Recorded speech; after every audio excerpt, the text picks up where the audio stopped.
think of a basic example, right? In the years 2020 and 2021, in many places, for example, in the United States, the government gave out a lot of free dollars to people.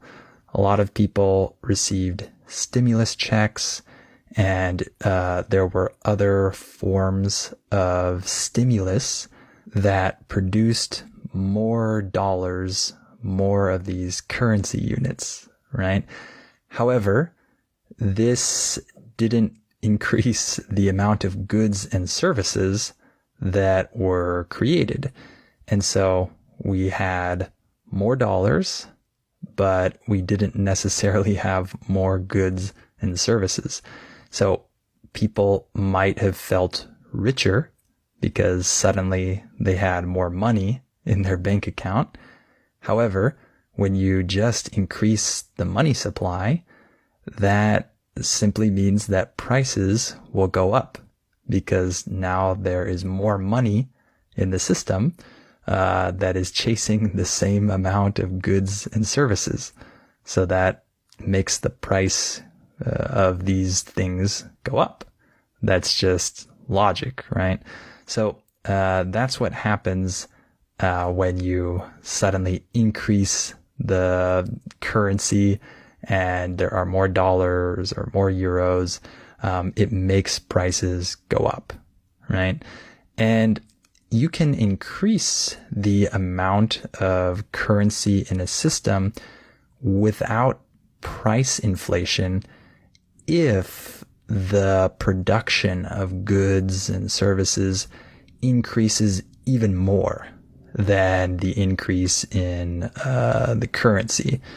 So a good example of this was in the late 1800s in the US, when there was actually an increase in the overall currency, the amount of currency units in the system. However, prices actually went down. How did that happen? Well, it's because there was so much production of goods and services, and that production was even greater than the increase in the money supply. So even though the money supply expanded, prices actually went down because more things were produced. So you can see that there are a lot of factors at play in terms of the causes of inflation and how inflation happens. Let's talk about the effects of inflation now.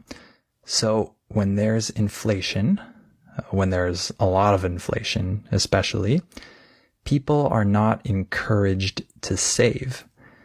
People are actually encouraged to spend and invest.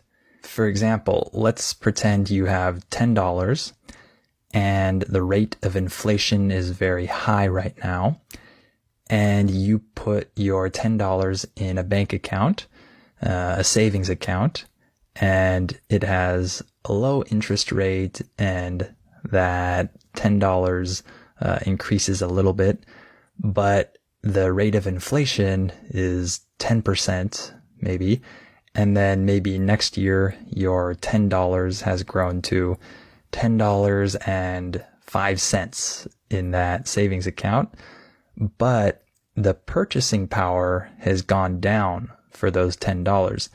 Now, instead of needing $10 to buy a hamburger, it takes $11.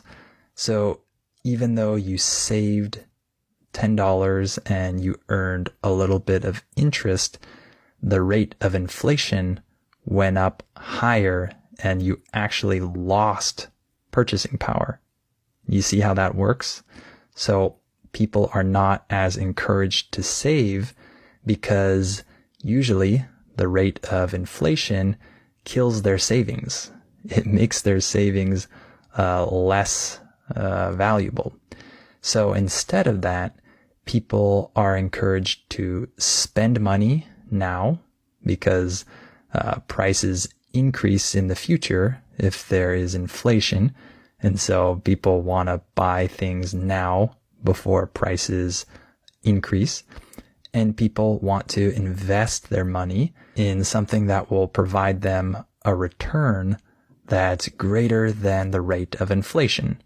So if inflation is 10%, you want to earn at least 11% with your investments so that you can beat the rate of inflation and your purchasing power won't go down.